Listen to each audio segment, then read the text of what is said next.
tuturuan ko naman kayo kung paano natin papalabasin to. Kasi hindi lang to madali kung hindi rin natin nasusubukan. Pero ipakikita ko sa inyo para may idea rin kayo kung makikita man to ninyo sa iba. Ito, ang papalabasin natin ito lang. Ito lang. Hindi ito makalabas kahit saan.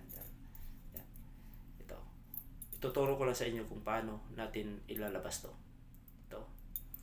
Ang gagawin natin ito lang. Dadalhin natin to sa taas. Dadalhin natin to sa taas. Diyan.